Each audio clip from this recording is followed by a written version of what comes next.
Professor, uma ótima noite ao senhor. A gente começa já esse bloco internacional com um assunto muito importante. Eu queria saber, professor, quais são aí as maiores preocupações e também interesse dos americanos em relação às duas Coreias.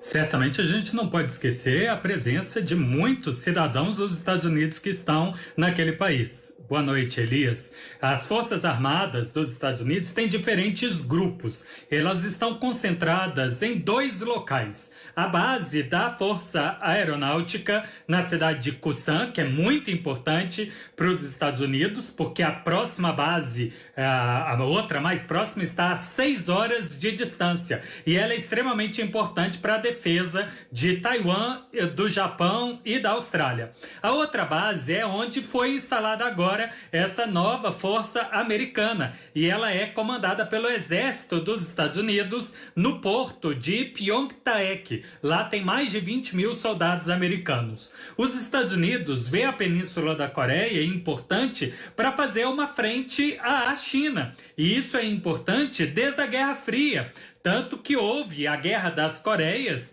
diante a invasão da Coreia do Norte, invadiu a Coreia do Sul, e os Estados Unidos liderou as Nações Unidas para liberar a Coreia do Sul. Quando a missão de paz acabou, em 1978, os Estados Unidos assumiu esse compromisso e tem uma coalizão direta com a Coreia do Sul. Mas o interesse, como eu disse, é bem maior, é proteger os aliados. O mais próximo, o Japão, mas não podemos deixar de incluir também a Austrália e Nova Zelândia. Agora, professor, o que dificulta o diálogo entre os dois lados, a Coreia do Norte e também a Coreia do Sul?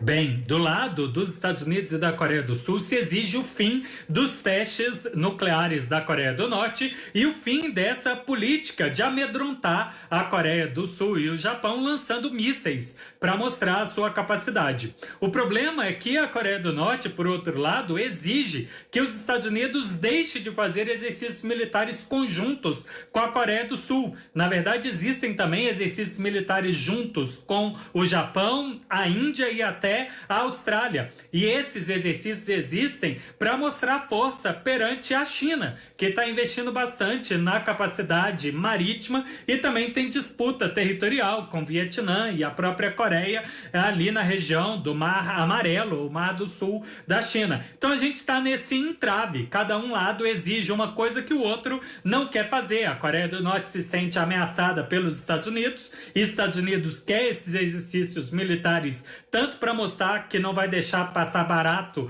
os exercícios da Coreia do Norte, mas também para fazer frente à China. A Coreia do Sul pediu para pelo menos a China intermediar e ver se a Coreia do Norte volta à mesa de negociação para interromper o lançamento de mísseis. A parte dos testes nucleares, não há qualquer possibilidade de diálogo aberto.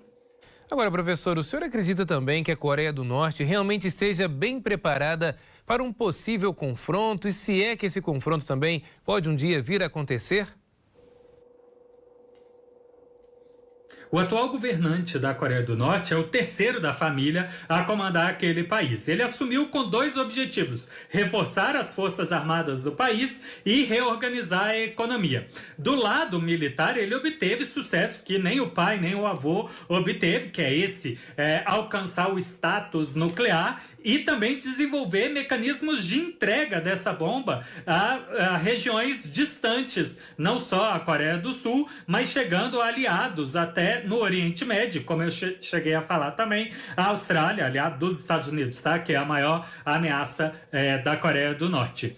Porém, do lado econômico, as sanções dificultam bastante o sucesso do país, mas que tem encontrado, sim, algum recurso para financiar esse investimento militar. Provavelmente também apoio de rivais dos Estados Unidos, a Rússia e a China em especial, mas se sabe que a Coreia do Norte obtém boa parte dos recursos para custear, pelo menos, a pesquisa através do furto de criptomoedas. É um país que tem um exército exército de hackers muito grande.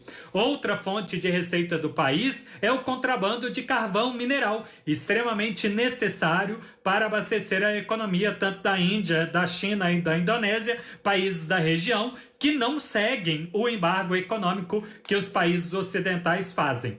Com isso, a gente tem aí essa dúvida. Eles têm muitos militares, têm desenvolvido tecnologia, mas não sabemos exatamente quanto de estoque e eventual força para um ataque, por exemplo, à Coreia do Sul, tentando unificar o país na marra.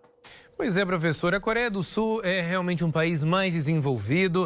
O que chama atenção é como a Coreia do Norte, aí, isolada internacionalmente, consegue ter tanta capacidade de criar aí o seu sistema realmente de mísseis. Temos também a questão nuclear, como o senhor bem abordou agora há pouco. Toda essa questão também da formação de hackers. São muitas as questões que ficam no meio desse confronto. Agora, o que um conflito armado poderia também causar em toda a região?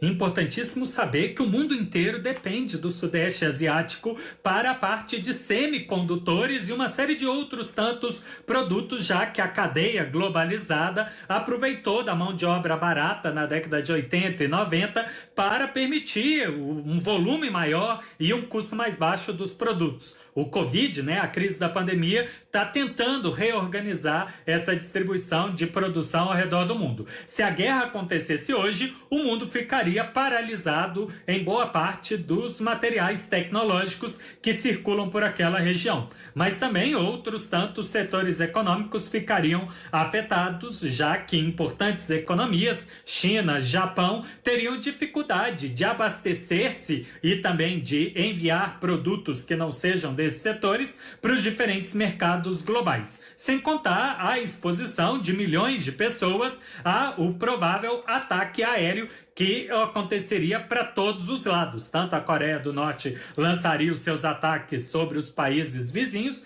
quanto Japão, Estados Unidos e Coreia do Sul lançariam ataques à Coreia do Norte, expondo, como eu disse, milhões de pessoas a um risco de vida imediato.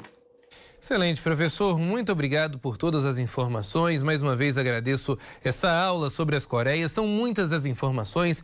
Nós sabemos que os conflitos internacionais são muitos. O senhor, como sempre, uma enciclopédia para trazer a todos nós aqui no Diversa em Rede este conhecimento. Professor, muito obrigado pelas informações.